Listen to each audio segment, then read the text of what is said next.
Manajer dan karyawan hanya bisa terdiam di pojokan sambil menangis menyaksikan warga korban banjir menjarah minimarket.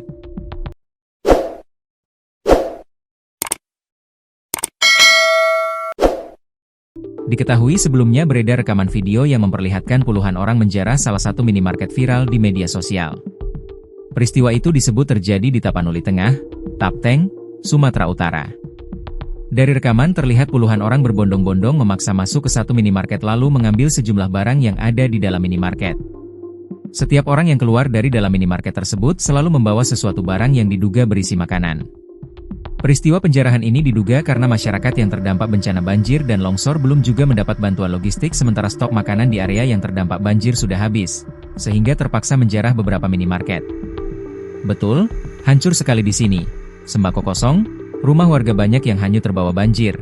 Seorang warga Tapteng, Aswan, Sabtu, 29 November 2025. Sementara itu, Kabid Humas Polda Sumut Kombes Ferry Walintukan membenarkan video penjarahan tersebut berada di Kabupaten Tapanuli Tengah.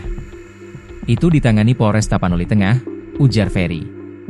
Untuk waktu kejadian penjarahan minimarket tersebut diduga sebelum datangnya bantuan logistik yang dikirim lewat udara. Kalau kejadiannya, sepertinya kemarin, katanya.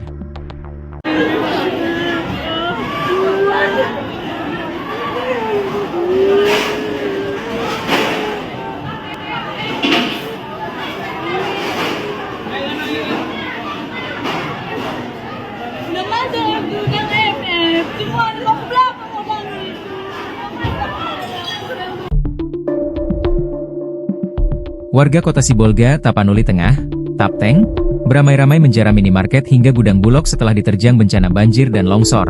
Sabtu, 29 November 2025. Aksi ini merupakan rangkaian dari penjarahan di berbagai retail modern di Sibolga dan Tapteng.